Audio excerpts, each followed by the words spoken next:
All right, good day to you. My name is Fred Oakman, and as always with me today is Mr. Jake Peters.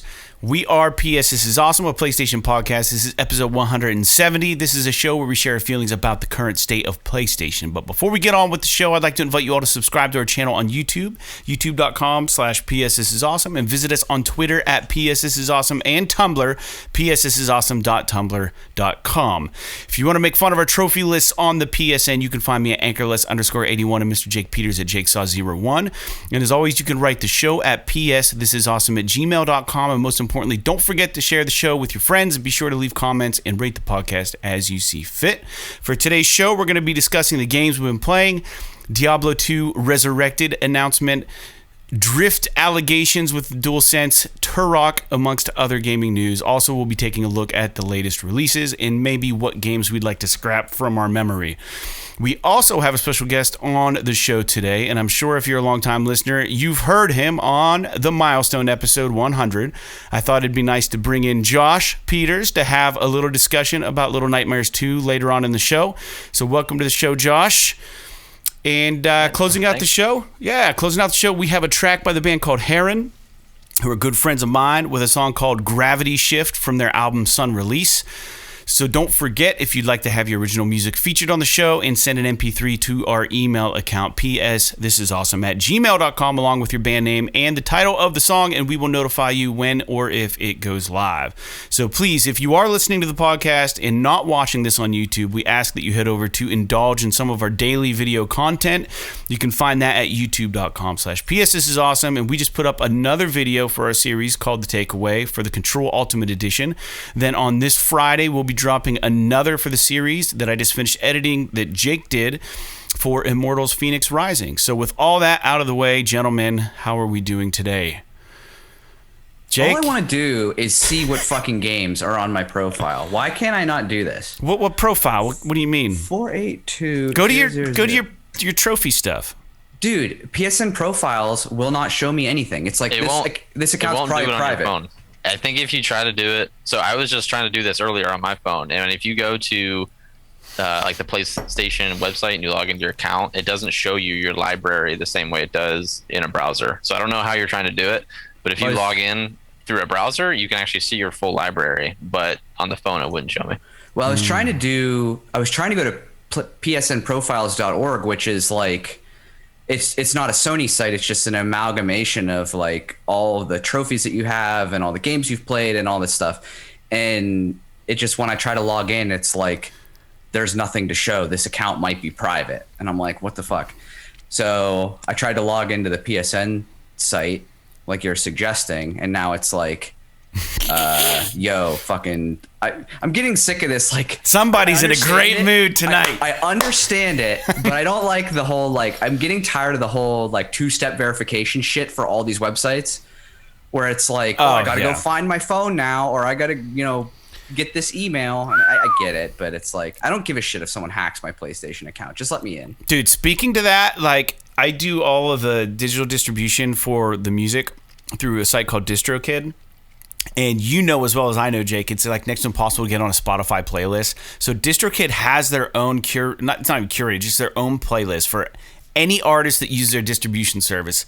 And they have this thing when you log in that you can spin the wheel to get a song on their playlist, but there's like 3,000 different songs on there. So every time you spin it, you get 3 shots every day. You could be number 1, you could be number 3,000. So if you get towards the top, clearly you're gonna get a lot of listens because people actually listen to it.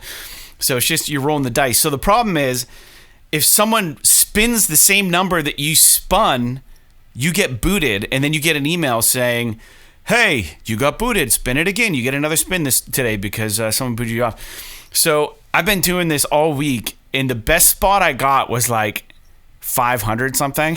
And I'm like, who's gonna fucking listen to that? No one. But every time I get the email, it says now you have to go log into DistroKid. I go to log into DistroKid, and it's like, oh, we've sent a second verification to your email account. Go pull that up. So like, I'm on my phone, and like, I just want this to be a simple thing. So I go to my phone, I pull up the verification thing, I log in, And then I have to connect with Spotify, and it won't save my artist Spotify login. And I have to do 2 more logins to log into Spotify. I do my regular login, and then Spotify sends a verification text to me. And then by the time I get it all in there, I've probably timed out from DistroKid's login, and it just becomes this whole shit show. So I understand. It's ridiculous. Yeah, so you're doing good. Josh, you're doing good. Welcome back to the show. Yeah, I don't remember being. You mentioned. I think you were. 100.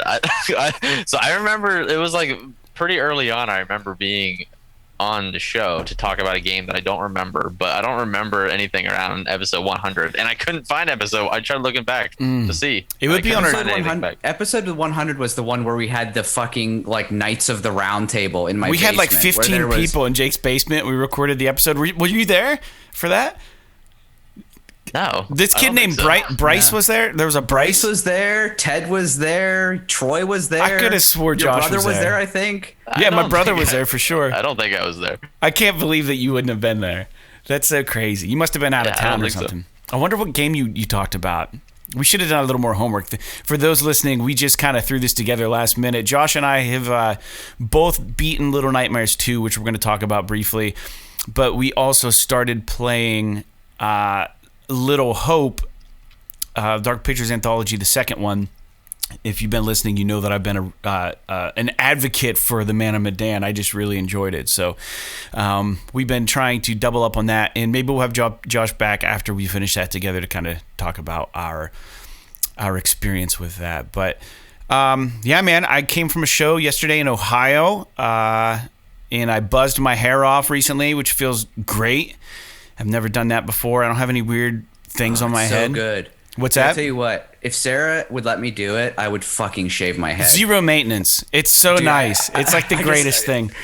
I've been getting the fade like on the back and the sides and leaving the top long, and I just love like how my hair feels when it's that short. Yeah. Oh, it's great. Yeah. For me, it really was just, it wasn't an option at this point. Like, I'm just getting old. I'm turning 40 this year, and I was getting a little thin. I was doing the thing where you start shaving. Like, I've always cut my own hair, right? So I'm in the mirror. I'm doing like the mirror against the mirror to trim up the back with the clippers, and I turned my head at just the right angle. I was like, oh shit, it's getting mighty thin, and I was like, it's coming off today, and I just went for it. So that kind of stuff on all the time anyway. Yeah, that kind of stuff you just have to own. You know what I mean? It is what it is. I feel good about it. I don't have to worry about wondering what I'm going to look like when I actually go true bald. But yeah, lots of stubble up there. It just it was time, man. And I love the zero maintenance. So I've done that, and the weather's been awfully cold here in Pennsylvania. It's been ridiculous. I think in Conneaut, Ohio last night, it was supposed to hit 9 degrees. I don't know what it's at today, but it's wild. Yeah, I don't know what it got down to last night, but our weather said it was supposed to be down to like 5 degrees or something last night. I don't know. I mean, today was actually really nice. Yeah, the sun was out. Yeah, they fixed that bridge by my house. You know, the one that goes over towards the school. That one's been shut down for like 10 years. That maybe you don't know, but people have been walking like, bridge. Yeah, the big long bridge, the footbridge. Yeah, it's up now. I need to go try it out. I haven't been on it, but Grady was in town. He told me that they fixed it. But let's shut up about regular stuff. Let's get into some games. Jake, what are you playing? So before you get started, like I already said, I did Little Hope with Josh, and we're not too far into that. And I just finished Unravel, and I think I might have called this Tearaway on the show last week, because you feel like Unravel maybe would be called Tearaway because you're yarn and you're losing all that stuff. I don't know if any of you guys have played Tearaway, but we'll talk about that in a second. And then I also finished Little Nightmares 2, and I need to finish the rest of Castlevania 2. But I haven't purchased anything this week. Gentlemen, Josh, what are you playing? Basically, funny enough, all the games you just said. So That's I just crazy. finished. My wife's a big fan of Little Nightmares, just watching. So we've been actually anticipating Little Nightmares 2 coming out for a while, and it just came out like Thursday or something. Yeah, it just came out. It was within the past week. Yeah. So in preparation, we actually replayed Little Nightmares 1 plus all the DLC.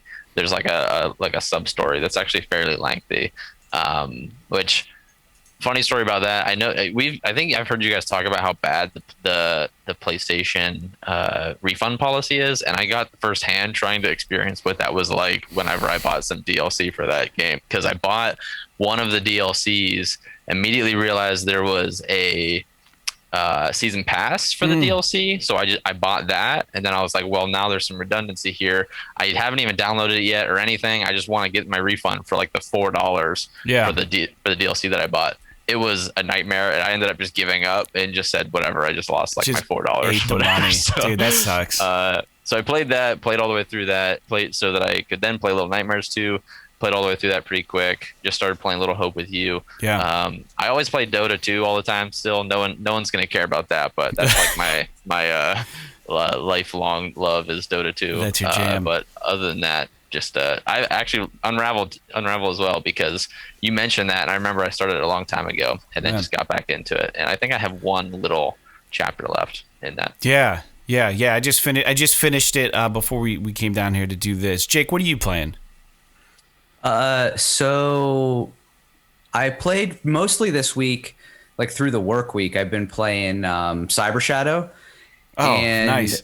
Then yesterday morning I started Miles Morales, because I was like, I feel like I'm forgetting something. There's something I should have played already. Like, what is and then I saw like on my PS5, I was like, fuck, I haven't played Miles Morales yet. Yeah, that's huge. So I started that yesterday, and it was one of those games where like at first I was like, like as I started playing it, and then like the more I get into it, the more I'm enjoying it.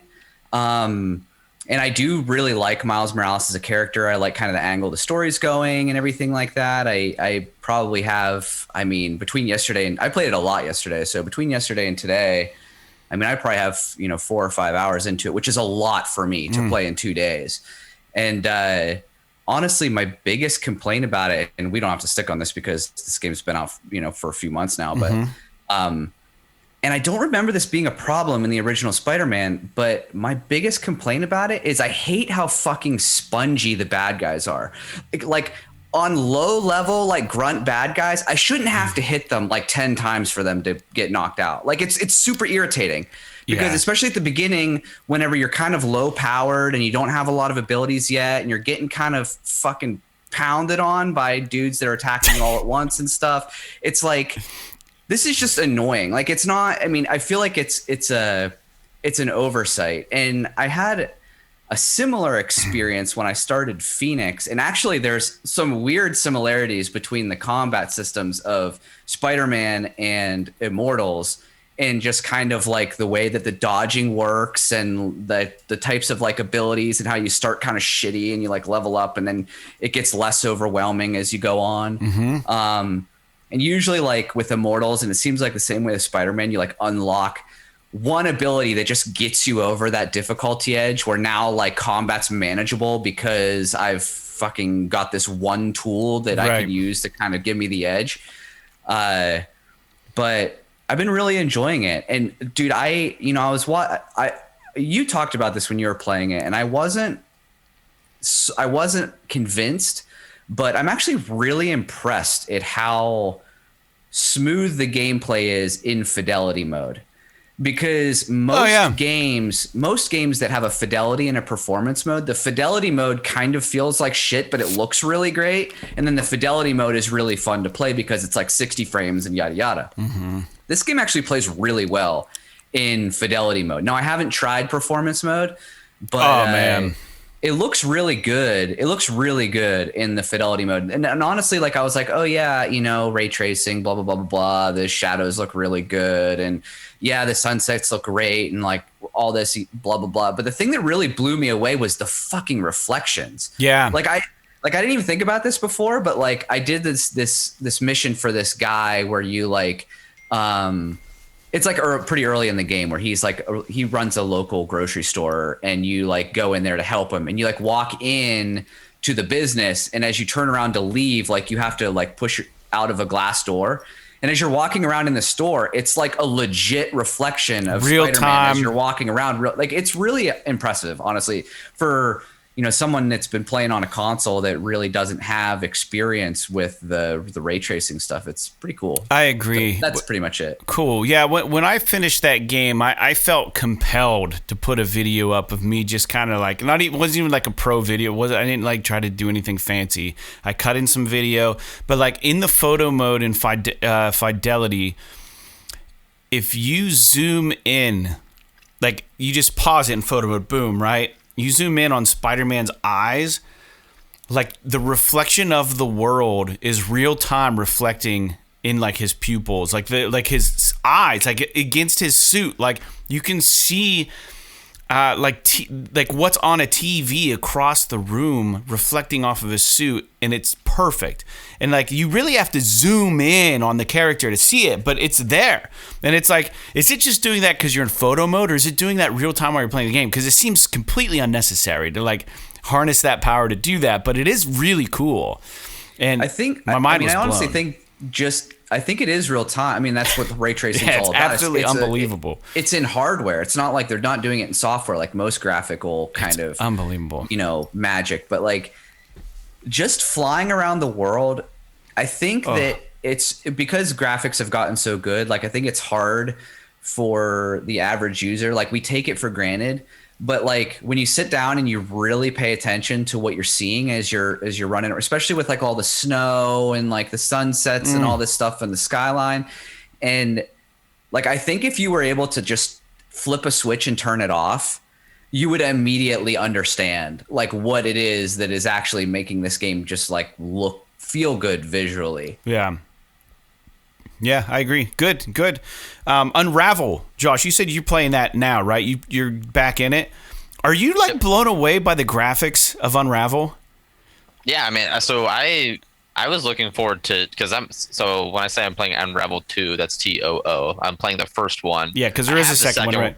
Yeah, I haven't played the second one yet, but so in the first one, even in the first one, like, I mean, that's a few years old now, but just some of the stuff I'm looking at, like, it almost looks like you're playing in a photo. Like, it's really crazy. I don't know how they did it. And it's just a platformer. But the yarn physics are amazing as well, also. Like, the way that yarn works. This is a game that I don't think a lot of people talked about. I think it was reviewed really well. But it's not one that people are like, oh, man, you got to play Unraveled. It's amazing. You don't ever hear people say, like, talking, because the game's not, like, it's not violent in any way. And it's a very warm kind of game. Like, I'll probably do a takeaway video on it. I have a lot of video footage, but it's one of those games where it's almost like a Journey-esque kind of game, or like Flower, where it's a little more artistic, but there's like platforming. The puzzles, I almost spit on myself. The puzzles are actually like really difficult at times. Like some of those puzzles are like, it's not a child's game.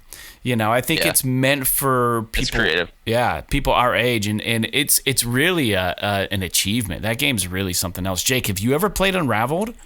I haven't, but I think part of the reason why it didn't maybe do so hot is because it was like this little indie title that was put out by EA, and people are just like, ooh, EA, poo-poo. Maybe that's when EA was going through the big backlash they had?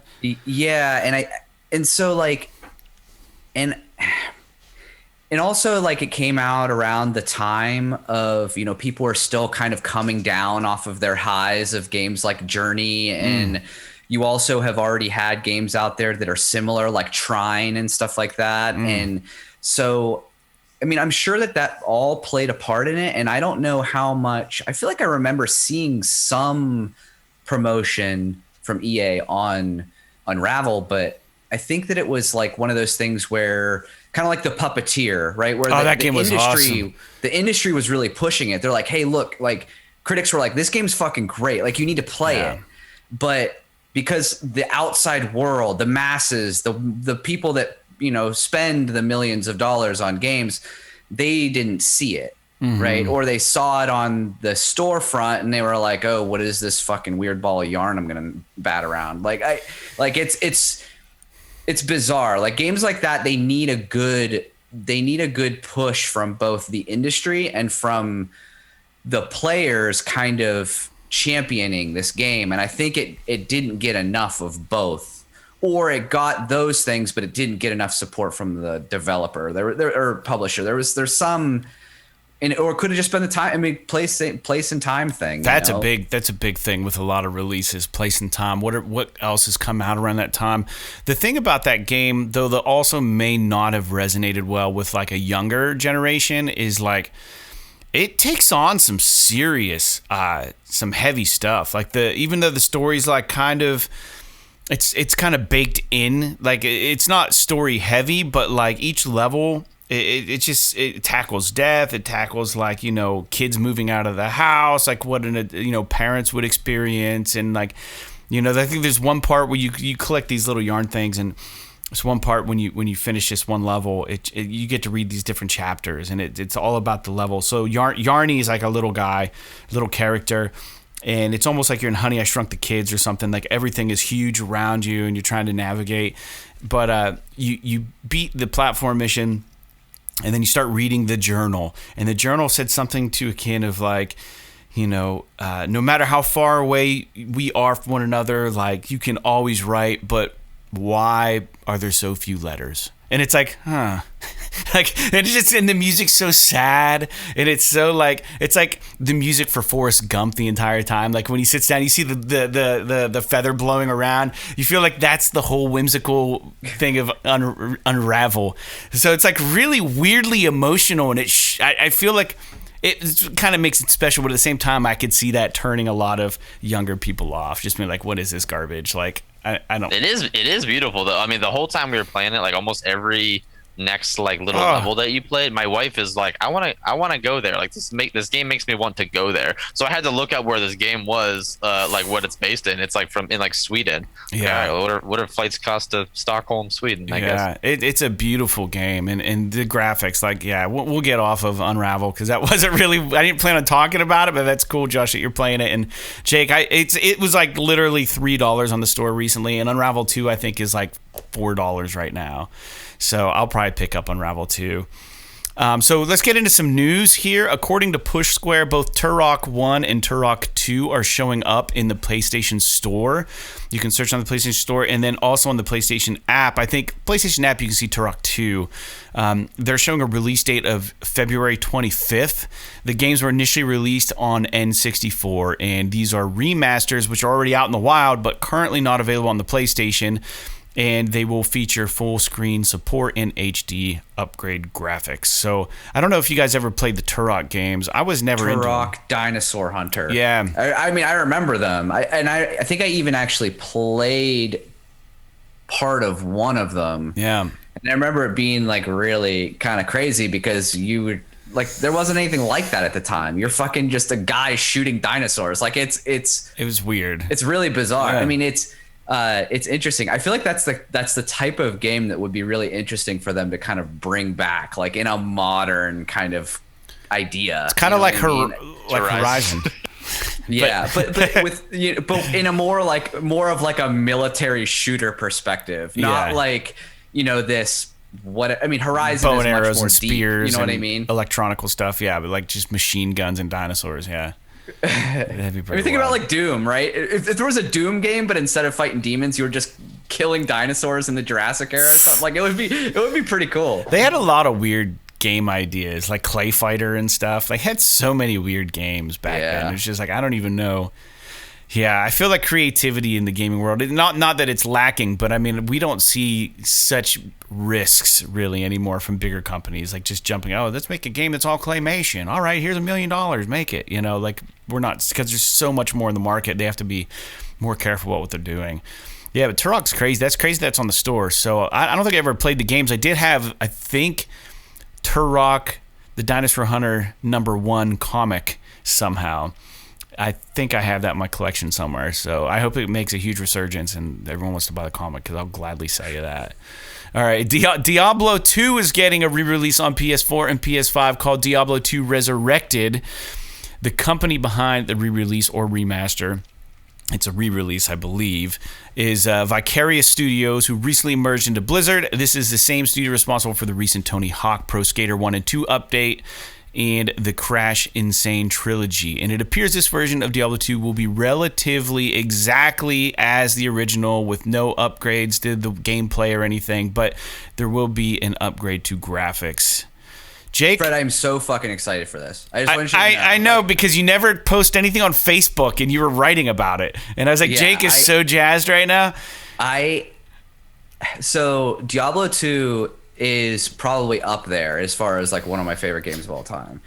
And You're so into 3, Diablo. I love it. Diablo 3 is great, right? Nowadays, it's great. But when it launched, it was a steaming pile of shit. And as great as Diablo 3 is, it didn't quite harness what I loved about Diablo 2. I mean, there's like this online play and there's all this extra stuff, right? They add a bunch of extra. It's almost like a games as a service kind of thing. Yeah. You can play it. I mean, obviously single player or whatever, but like you have to be online to play it, and they add stuff all the time. And, you know, whereas Diablo 2, so I'm really hoping with this Diablo 2 remaster, it's literally just Diablo 2 with the Lord of Destruction expansion and a graphical boost, and that's it. I think that's what you're gonna get. That would be perfect. And what's great about this is that they're releasing it on consoles for the first time ever. I literally never thought this would ever happen. It's weird that it is happening. Yeah, so the fact that it is happening is so fucking awesome for me, but it's also awesome for all of the people out there that have historically been console gamers that have never played Diablo 2. And now I guess I don't know a lot about like there might be some kind of rose-colored glasses kind of shit going on here, but like it may be that somebody who's played Diablo 3 and loves Diablo 3 jumps into Diablo 2 and they're like, this game sucks compared to Diablo 3 because it doesn't have all of the modern online amenities. But personally, you know, it's one of those games that, you know, I could play that game a million times. You know, I would enjoy it every time. I just did a reaction to the trailer for it, and I think it's going to air on Tuesday, but was Diablo 2 procedurally generated, the dungeons? I think it was like even the original Diablo, I think it was like a semi-procedural thing, right? So the orientation of the dungeons and stuff shifted a little. Yeah, so like depending on your playthrough, like the maps would kind of like rearrange, but they all had the same shit in them. Same rooms, so, like, same enemies. Yeah, they might mirror it or flip-flop it, or maybe like the entrance to the next portion of the map might be at the top left as opposed to the bottom left or something like that. So they had pieces that were not procedurally generated that they would just kind of puzzle piece together in a procedural fashion. And it was only like when you first started the game, the first time you encountered those areas. So it's not like a roguelike or anything like that, where every single time you go back to it, it's different. It's just different between playthroughs. So like if you started up and the map is oriented a certain way, you come back to it however many hours later within the same playthrough, it's going to be the same as it was the first time. Okay, fair enough. Cool. Yeah, that's good to know. Yeah, I remember playing Diablo 1 as a kid. In fact, I found my original instruction manual for Diablo 1 or Diablo 2 for the PC, and I was going to give it to you as a gag gift because I knew Diablo was your game. And I don't know if you'd even want to look at it. But now that Diablo 2 is coming out, how cool would it be if you had the original manual for it? It is. That'd be pretty dope. Cool. One of the things I remember about Diablo 2, and we don't have to talk about this forever, but like Diablo 2 was the first game that required over 1 gigabyte of hard drive space.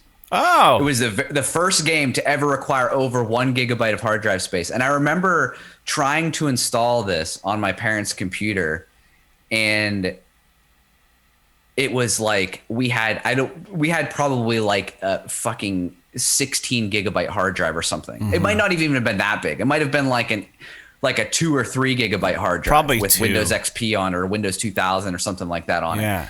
And actually, I think it was Windows ME. Forgot that existed. But which is a notoriously terrible operating system. But yeah, I remember installing it. It was the first game ever, and I remember like my friend letting me borrow the discs so that I could install it. And I was like, holy fuck, like how am I going to fit this on the computer? can't Like even you have play to it. delete shit and move stuff around. Yeah. And it was awesome. There goes all the photos from family vacation. Just wipe them out. There's so much Diablo. nostalgia tied to Diablo 2 for me that You're just it so kind of- stoked. It makes me happy. So it doesn't matter what they charge, you're buying it. I mean, they're not going to charge $70 for it. I have to imagine they won't. Josh, you played Tony Hawk, right? Do you remember what it cost? It was 40, wasn't it? It was 30 or 40. It was at most 40. It might have been 30. Yeah, I can't imagine they would charge more than $50 for this. Well, it is exciting. But even if it did cost 70, I'd grumble about it, but I'd probably still pay it. Yeah. All right. Fair enough. Well, good. I'm glad that we got to talk about Diablo intrinsically on the show because there is news. In Diablo 4, the trailer for Diablo 4 came out last year. They announced it, but we still don't know what's going on with that game. So I don't know. They did show some gameplay, right? I mean, they showed. Yeah, I think the announcement though was here and last there. year, right? And I think we got some gameplay towards the end of 2020 or the beginning of this year. Yeah, and I don't remember if we discussed this or maybe I was discussing it with someone at work because there's someone I work with that's super into Diablo also. But, the coolest thing about Diablo 4 to me is that they're reverting to like as opposed to doing like Diablo 3 was more like cartoony kind of graphics. I think it's sort of like an evolution of what they did with Warcraft 3 and, which is sort of like the precursor to like the Fortnite era. But like, now with Diablo 4, it looks like they're going back to like the real, like dark kind of realistic sort of gothic graphics. Yeah, I'm into that. And the only other thing that really stood out to me was the fact that you could like traverse the terrain vertically, like climb hillsides and things like that, which you could never do in Diablo before. It was like, you see something on a hill and you had to run around through the fucking fog of war to try to find the path that ramp goes up to it. get up there. You know what I mean?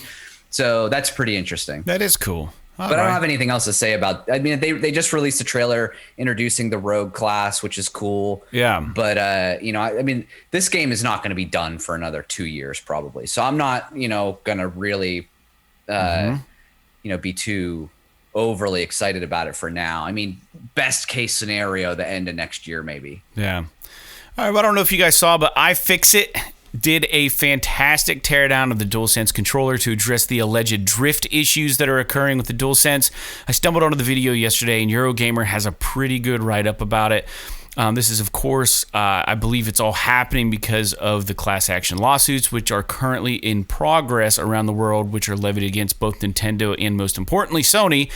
And the teardown estimates that the main pieces of hardware inside the controller, called the potentiometer, something like that. Potentiometer. Yeah, thank you. That's what the word is.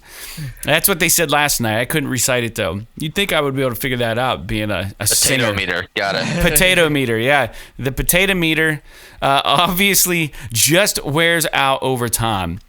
And I would think that if there are any budding engineers out there who want to make some big money, Mr. Jake Peters, that maybe you could look into this and come up with a much better design and undercut the same company that's providing the potato meters to all these different controller people. The problem is you could do some of this work and you could fix controllers for people and stuff like that. But if you start like making a controller, Sony's going to sue the living shit out of you. So like, my biggest problem with this is like the console's only been out for 3 months. Why are these controllers? I don't give a shit if you play video games 15 hours a day. Why are they already starting to wear out? Especially when I'm paying $70 for this controller. Yeah, and that's I know the concern. I'm probably in the minority here, and I don't think Josh and I have ever talked about this off the air, but like I personally am not all that impressed with the DualSense controller. Like I like it fine enough, but because I have smaller hands, like my hands cramp sometimes when I'm playing it. It's bad when I'm a PlayStation gamer, right? And I'm playing with the DualSense and I'm not even really paying attention. But then I go to play Cyber Shadow on my Xbox and I pick up the Xbox controller and I'm like, wow, this feels way better. Like wow, interesting. And yeah. I'm not even an Xbox gamer, but because I have small hands, the controller's smaller, I can reach everything better. It feels better in the palm of my hand, and the DualSense is just so girthy. compared to what we're used to, and the ergonomics are a little bit different now. That like, but I mean, that's aside from this news topic. They shouldn't be wearing out already. The iFixit thing said that this part, they found the manufacturer of the potato meter, and they said that it has like a 400,000, I don't know, 400 hour lifespan or something like that, or something. They figured out that it's only good for like, it can start to degrade over 400 hours, which is way too short for a controller. Short for a consumer product of this. I mean, right. you literally are just using it the whole time. Like, it's not like it's like a button on there that you use occasionally. It's like the whole time you're playing, you're using the thumbstick. Yeah. I had an issue. So on my control video that just posted on Friday, I had an issue it only happened on the menu though. So I think it was the way that the menu was coded, that it would just constantly just drive down. So like you'd start at the control. I don't know. Have either of you tried the Control Ultimate Edition yet? No, I it would just drive down. Like you power it on, yeah. You get to the menu, and it would just go, and it would just go down. You try to thumb back up, and it would fight you to get up to like start game or continue the whole time. But as soon as I got in the game, it was fine. So I don't think it's the controller. I think it's something to do with the programming of the menu. Probably the game. Yeah, I mean, I have had controllers do that before. Like I think one of my DualShock 4s did it for a period of time. But usually it was like I would just whack at some and like kind of wiggle the stick and it would be fine after that. So I mean, it sounds like it's an issue with control. Yeah. Well, that does suck about the DualSense though. So hopefully, I mean, mine still seems to be working fine. You guys are good, right? Josh, you have anything to add about this? I mean, it is kind of surprising. I was just still thinking about Jake's comments about the controller, because I feel like that's like the opposite of what most people seem to have been like. So a lot of the feedback I've gotten, like I'm friends with a couple Xbox players that kind of have both consoles, and they thought that the DualSense was like the most comfortable controller that they've really used. It's funny hearing you talk about like the hand size and stuff, because that's like the inversion of historically, like Xbox always had the bigger controllers. So it is kind of funny. I like the DualSense. I think it's comfortable, but it is. I remember at one point you were complaining about like the curvature of it being weird to like pick up sometimes, but like there's like small things that are different. The biggest gripe, I know you guys talked about this before, is the trying to press the PlayStation button. You're like always missing it, and like trying to get used to where the PlayStation button is. It's just not as obvious. But overall, I do like it. I think the triggers are sweet, but that was when I heard the news about stuff wearing out, I kind of assumed it was going to be the triggers, just because sometimes certain games that actually use the feedback on the triggers, it makes me feel like I'm gonna break it every time. Like sometimes it's like really hard to pull those things in. Like they really do a good job of adding resistance. Yeah. So that's kind of the thing that I thought was gonna break.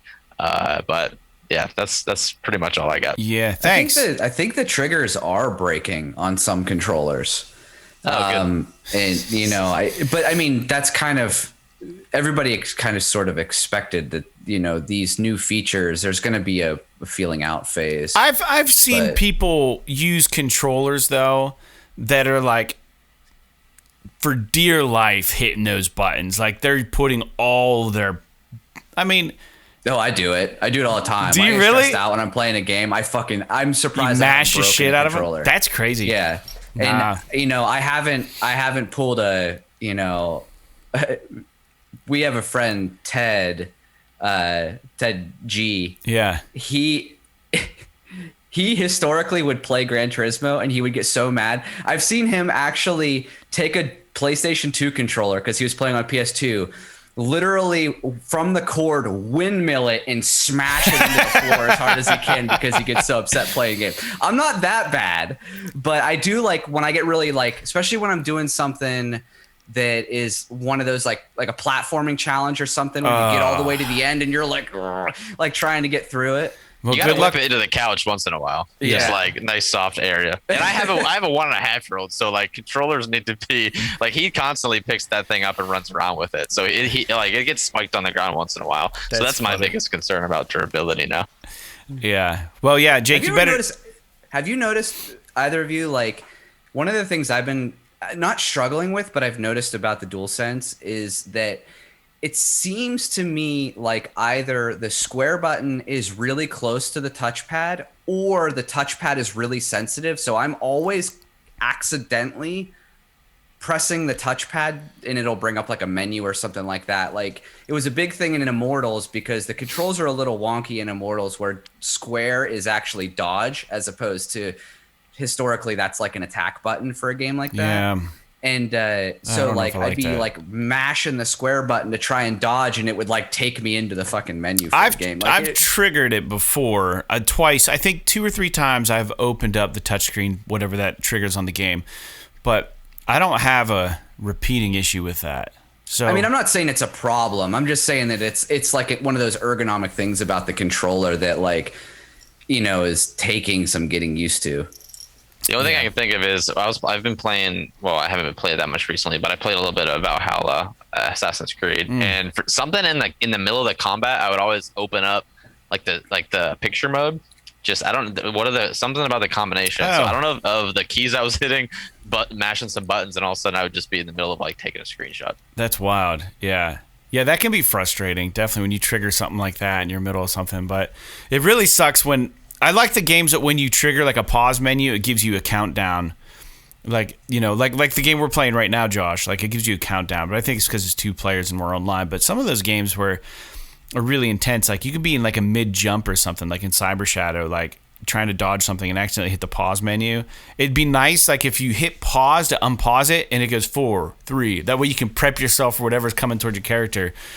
But get ready to break your controller on the Xbox, Jake, the one that you like, because if you're playing Cyber Shadow on that and you do get frustrated, dude, I've already gotten to a point in that game where I'm just like, I don't know if I'm going to finish this. Oh, you can do it. And it's not because I don't because I fucking love the game. I don't know if I have the patience for it right now. Yeah. Like to figure it out. Because like you said the other day, when you finished it, you died like what, 560 some times or something like that? Yeah, it was ridiculous. So like, and I've died a lot. A lot of it is just me like, if you're like in a game like that, you know, there's there's spawn points or whatever. And you like recently I was doing a part where it's like a spawn point and then you run to the next screen, and then immediately in the next screen there's like a drop off into a thing that immediately kills you. Yeah. And literally 5 times in a row, you just do it over and over. Spawn and just run and fall and die. Spawn, run, fall and die. Like literally like 5 times in a row. Yeah. I'm like not paying attention. Like I get so distracted just thinking about other things. Like, what am I going to do next? Yeah. And I just like die a bunch of That's times. definitely a game you have to pay attention to when you play. So Konami indicated that they want to get some other game development studios involved with some of their adored properties. There's a lot of speculation which games they are hinting at, but it's believed that they are trying to farm out Metal Gear and Castlevania to other developers, and it seems like they may be those games may be fair game as far as other developers getting involved. And I mean, is there anything about Metal Gear or Castlevania that you think would fit very well with like another game developer? Like, do you think, I can't think of any game developers that necessarily come to mind. I would love to see like a Naughty Dog Castlevania game. That would be kind of interesting. Because it could really drive the story part. Well, I think that like we already talked about it, I think last week or a couple weeks ago, like what I would love is for Konami to just literally find a developer to just finish Metal Gear Solid 5. Like release that 3rd act. Like, call it something else if they want to. Yeah, I mean, even if they just release the 3rd act as DLC or something like that, like it would be so awesome to be able to play through that. Because when you watch the cinematics on YouTube, the unreleased, like the stuff that was leaked, you know, I mean, it's like, man, this story just gets crazier and crazier. I mean, it's Kojima, right? But it's fantastic. You know, and maybe there's some legal stuff there that is the reason why it will never come out. But like, that's honestly what I would like to see. Or you know, But what studio would be fitted for that? Like, you know, Blue Point. Give them like a brand new game just to make from the ground up. Well, I was thinking, if you're going the lines of like, if you're going the route of finishing something that's Metal Gear kind Solid of there. 5, right? It's like they already have a lot of it. Blue Point is like The best. over and over again, basically said that we're the best port house in the world. Like we can take something and we can make it great that already exists. Yeah. So they would be a good choice for something like that. As far as like making a Metal Gear game from the ground up, I mean, I don't even know who. maybe somebody like IO who does Hitman or something like that, like who specializes in the stealthier kind of games. Yeah. Or one of the Ubisoft studios maybe that worked on Splinter Cell. But I don't know that they really have the narrative pedigree to really kind of give people what they want in that universe. So you'd almost need them to collaborate with somebody like like a Naughty Dog or something like that, or that can really grant you the story that you're looking for in a Metal Gear game. But I honestly don't know if anybody can really make a great Metal Gear story other than Kojima, because his stories are so fucked up and like so all over the place that like, I mean, somebody trying to imitate Kojima would just be insulting, I think. Yeah, that's the best way to put it. I think that those properties you'd have to be very, very careful if you're a game developer to get involved with them, because like they have such a long history and they have such a dedicated fan base that you could potentially really screw it up and not recover from like tackling a project like that and messing it up, All right, so let's move forward here. The studio behind A Way Out, which was the Prison Break co-op game, and Brothers, A Tale of Two Sons, which is Hazelight Studios, has announced that their latest effort, It Takes Two, has officially gone gold, and the game is slated for a March 26th release date for the PS5 and PS4. This game looked really cool, and I think that the more they show it, the more people are liking it. So just a little FYI on that. I don't really have anything else about that. There's just a news point. So that's gone gold, and it's got a release date in March. And we are getting a Ninja Gaiden Master Collection for PS4. This will include 3 Ninja Gaiden games, which is Ninja Gaiden Sigma, Ninja Gaiden Sigma 2, and Ninja Gaiden 3 Razor's Edge. And the majority of the DLC, which was accompanying those games. Now, this isn't a remaster. It's really just a port. Which kind of brings me to the question, because this was asked of me earlier this week by a coworker, what game's better, Castlevania or Ninja Gaiden? And I'd have to say Castlevania, just based on story and setting alone. As far as gameplay, I don't know. Personally, story and setting, Castlevania. Yeah. Gameplay, Ninja Gaiden. Because Castlevania is great, but it's just so tanky and slow. It's fucking and tanky. The platforming is very hard. Like it's pretty wild. They haven't done a collection of the OG Ninja Gaiden games. No, it'd be so cool if they did. That would be awesome if they did like a fucking collection of just like the first 3 Ninja Gaiden games. Those games are really hard too. Yeah, but they were good. So good. They were great games. Yeah. All right, so let's move on to the last little news point, which we're going to segue into a Little Nightmares discussion. Josh and I are going to talk about it, Jake. And I don't think you didn't play the first Little Nightmares, did you, Jake? I have asked you this on the last 3 shows, I think, and you've said no every time. No, I haven't. And I mean, I've looked at it, but it's just one of those games that kind of flew under my radar. Yeah. Now, I don't know how to pronounce the studio's name, but it's spelled Tasier. Is it Tazier or Tazier Studios? I don't know. They're the developer in Little Nightmares. And they've done both number 1 and number 2, but they have announced that they will be redirecting their focus to create a new IP moving forward. So Little Nightmares appears to be done, which is kind of a bummer because it's so different. Josh and I have both played the game, the new one, Little Nightmares 2, which came out. We'll try to keep it spoiler-free and semi-brief, but my experience with this game was essentially it felt a little less constricted than the first game did, just because of the change in the environment. You changed a lot more of environments. You get to check out different locales. You do have a companion, and surprisingly, the AI for the companion seemed to work really well. I didn't really have any issues with that. There were some control issues. The game jumping and swinging on stuff was kind of confusing for me. I think, Josh, you might have had similar things where like I was trying to like, typically when you swing and jump, like you want to move the analog stick in the direction that you're trying to jump, leap off the rope, and then you press the release, the grab button, you release it, and then you try to swing over there. But like I felt like all of the simplest jumps, like I was just failing all the time. So my issue with the game isn't so much on the game itself, like the presentation was fantastic and the lighting was great and the graphics were great and the story was interesting. I didn't care so much for some of the controls that I think they could have dialed in a little better on Little Nightmares 2. But overall, I really enjoyed it. Josh, what do you think? Yeah.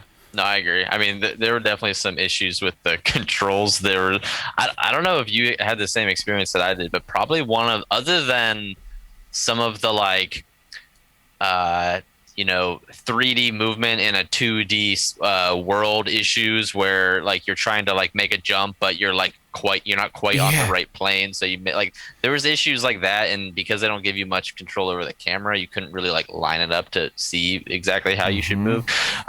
Issues like that. But one of the most frustrating things. So I went back and platinumed it, and even going back through that, you think I would have been better at navigating or like figured out some of this stuff. Learning the puzzles. I still had all the puzzles and everything you could breeze through, but the movement, I still had so many of the same problems.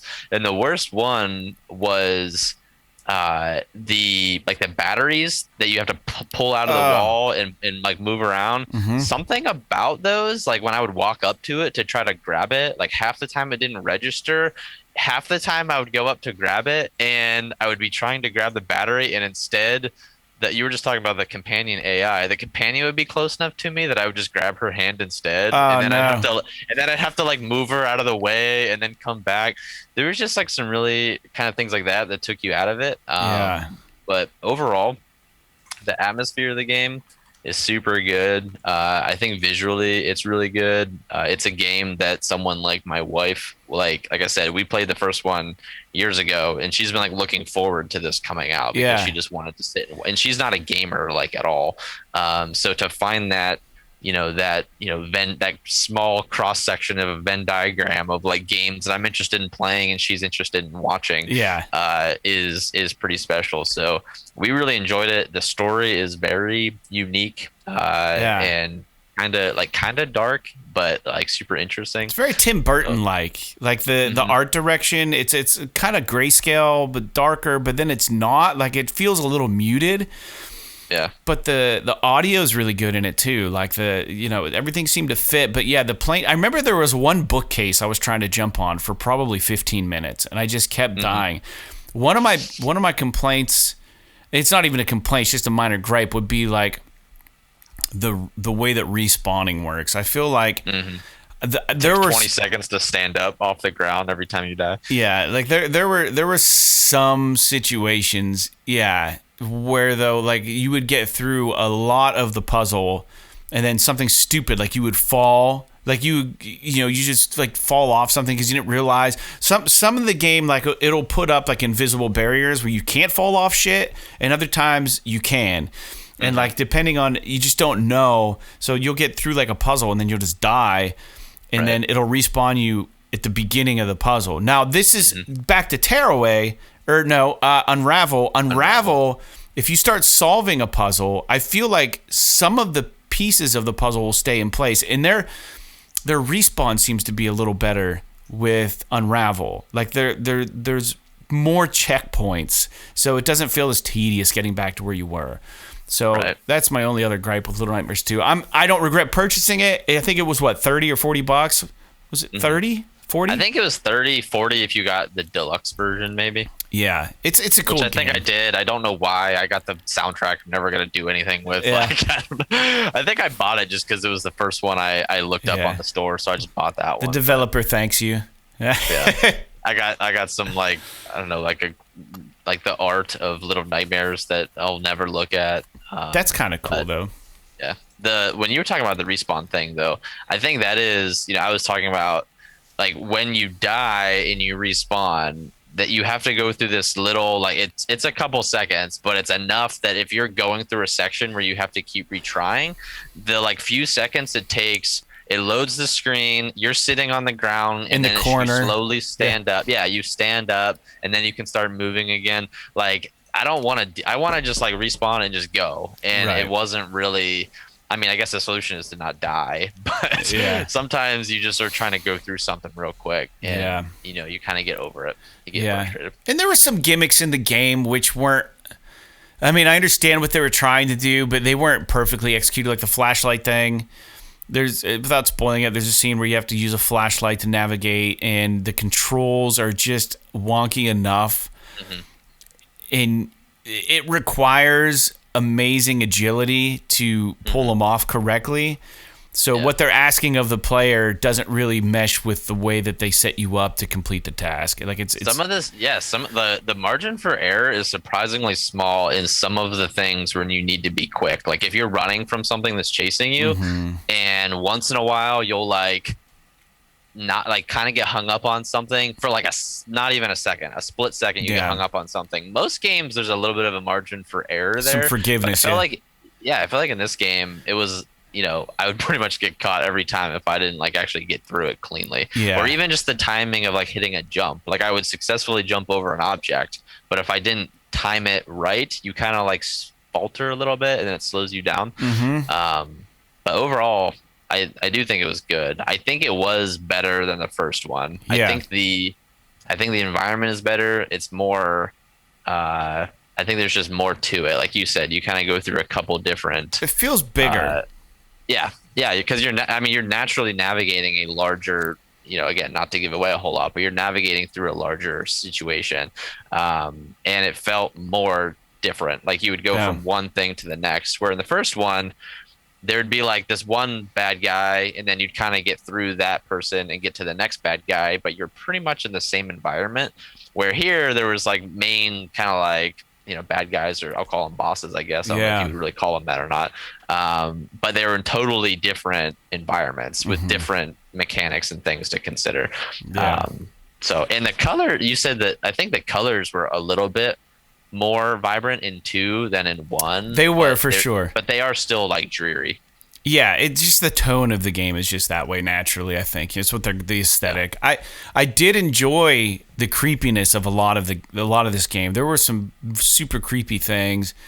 It's kind of. I think 2 is creepier than 1. Yeah, I think they just did some creepier stuff in 2. Like 1, they just kind of made the bosses look kind of like creepy and do some creepy stuff. But I think in 2, they just felt scarier. Yeah. And if the listeners want to try it, there is a demo for this game. You can play essentially through the first very mini encounter with the one boss in the very beginning of the game. So I did that before I bought the game. I enjoyed what I played, so I picked it up. All right, cool, man. All right, so new games coming out real quick, and then we can talk about our topic.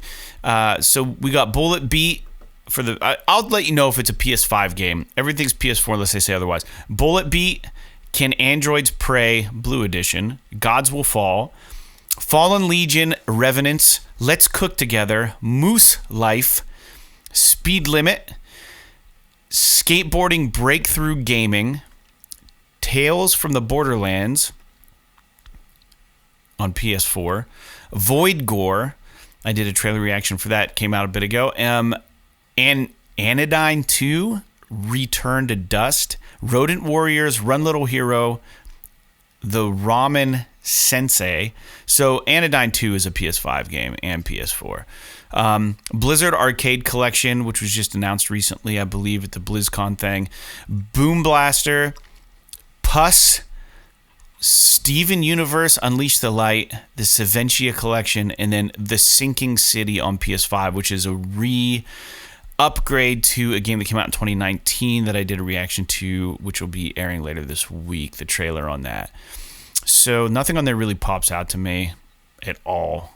It looks pretty gross, actually. The Sinking City looked like a kind of a cool game, though. It was like this adventure game, this action adventure game or something, and it was just kind of like you're a detective or something. The PS5 upgrade looks much better than the PS4 game, so if you've played it, I think this is maybe a Swedish developer made this game. I'm not entirely sure, but it came out in 2019. It looks kind of cool, but it's nothing that I personally am interested enough to throw money at, but that's cool. I think we're gonna see a lot more of these PS5 upgrades of games. We're getting Diablo 2 Is that going to be PS5? Did they say PS5 for Diablo 2, Jake? It just said consoles, I think, in the trailer. It'd be nice if we got a better version on PS5. I mean, how good can you make Diablo 2? I mean, it's just it's just gonna be it's just gonna look nice, graphical boost. So I want Diablo 2 with ray tracing, man.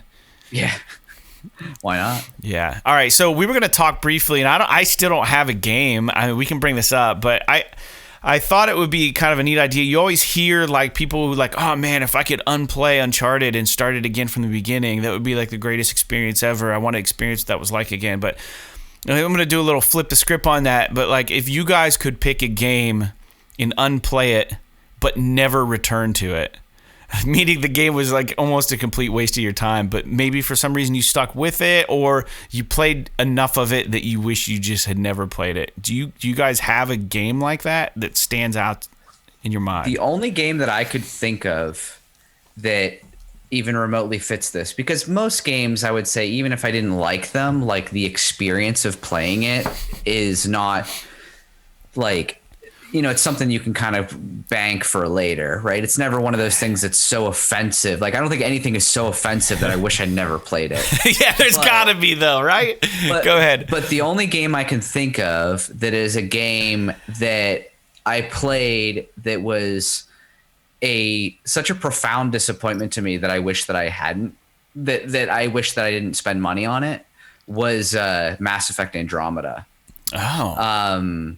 Because so first of all, the first thing that happened was I bought it on Black Friday on disc for whatever amount of money. I don't remember what it was, probably $20 or something like that.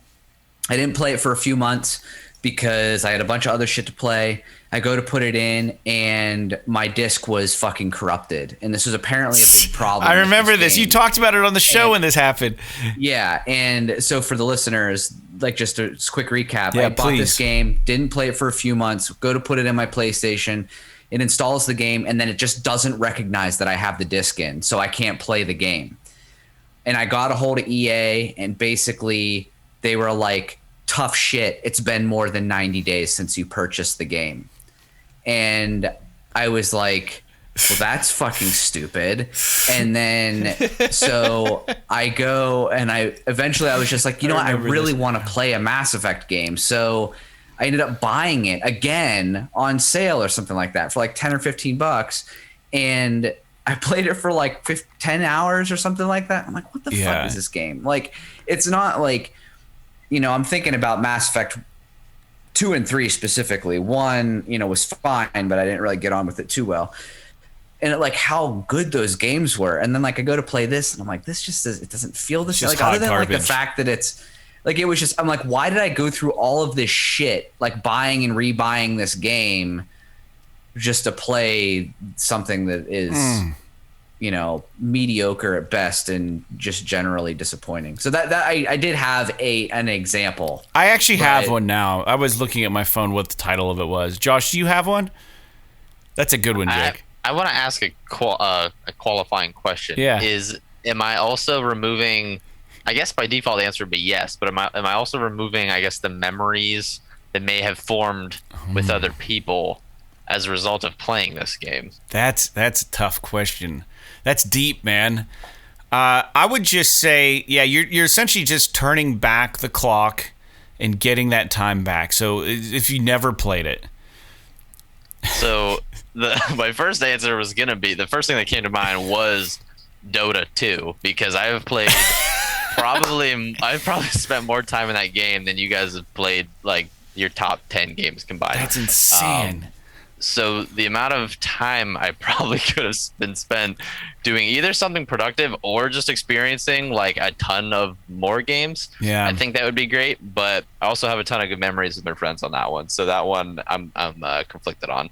Yeah. So maybe the one I would say is my wife wanted to buy some nostalgia. She's a big fan of nostalgia games and like remakes and stuff like that. Yeah. And there was a PS4 version of the Lion King game. Oh man. And so I bought it and played it for like an hour, and I just want to undo that. Just like that was just a waste of your life. Yeah. It was like so much worse than I remembered it being. Like, if I could just, undo the PS4 version of the Lion King remake, because I forgot how bad that game was, and now I remember, and I would like to just forget it. That's a really good answer. I do remember the Disney game for Aladdin being really good. Was that part of this or no? It was. They're both actually came. I have both of them. They came on the same disc. Have you tried Aladdin?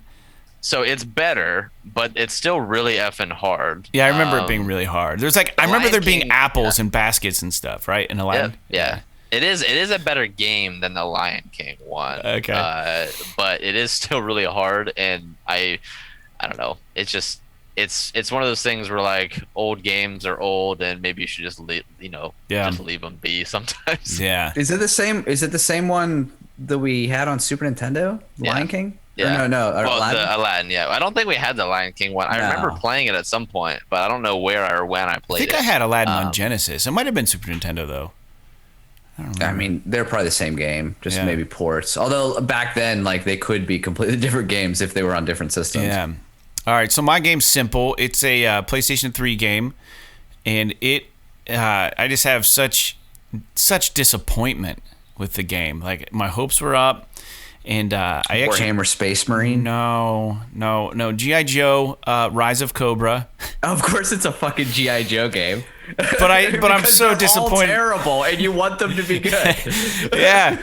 So my expectations were just so decent for this game, and I still haven't played Operation Blackout, which is the PS4 game, which I hear also sucks, but it has to be better than the Rise of Cobra. So I just wanted to make a good G.I. Joe game. But yeah, I actually bought this game on eBay because I wanted the physical copy because I'm a collector and I had never played it. And I'm like, you know what? I'm going to play this game. And I got it on eBay for like $35, which is way overpriced because it was already like a year or two old. And I'm like, you know what? This is going to be half decent. I'm going to sit down and play it. And being a fan, I felt compelled to just play this game, and like I forced myself to play this game that just absolutely sucked because I wanted it to be good so badly, and I never finished it. I think I got like 3 or 4 levels in, and I could only put like an hour and a half into it, and I was like, this is just such a garbage game. Like, why do they let this shit happen? So that's my game. I would never go back to it. I don't even care to see it. I don't even care to have it in my collection. Like, it could just go to hell. It just really pisses me off. But yeah, G.I. Joe Rise of Cobra. Just to be clear to the listeners, maybe if you haven't, if you're not like an OG PSS is awesome listener, I mentioned Warhammer Space Marine. Fred and I actually both really like that game. It's a fantastic game. It was like a AA kind of game from the PS3 era. It was like a third-person shooter where you played as a fucking Space Marine from Warhammer, it was actually a really good game. So it was fantastic. That was a bit of a joke. Yeah, it was. Well, thanks for the clarification. Sorry, my phone is just blowing up tonight. I'm trying to ignore it. Sorry, but I had some friends that were doing a live stream earlier, and they were writing, asking how the audio quality was and stuff. But let's close it up, guys. Do you guys have anything else to add? I'm gonna go through the closing here. Jake, if you want, try to find some games that begin with the letter G, because I didn't do this part yet. For our closing, G. Think of games. We could all think of one, maybe. Ah, man. But anyways, okay, I'll do what I did last time. Yeah. You just kind of do your. All right. So as always, thanks again for tuning into the podcast. You can tune in, and we will have new shows every Monday. And make sure to share the show with your friends, like I said. And as always, music at the end of the show will possibly be excluded from our YouTube channel for the video version of the podcast for copyright reasons. And this is a good example where it actually might be removed from the YouTube version. So don't forget, you can download and or stream the episode as well to get the closing tracks. And it will be available on your preferred podcasting platform. And as mentioned earlier, the closing track today is by a band called Heron. They're good friends of mine. They're pretty successful. And with their song is called Gravity Shift. And it's from their most recent release, which is called Sun Release. And that's SUN. And you can find more about Heron on any major streaming platform or head over to their website at www.heronband.com. That's HERON band.com. Jake, let's hear the games, buddy. Like Game of Thrones, Gang Beasts, and Ghost of Tsushima. P.S. This is awesome. Awesome. What was the second one? Gang what? Gang Beasts? You never heard of that game? No, I never heard of it.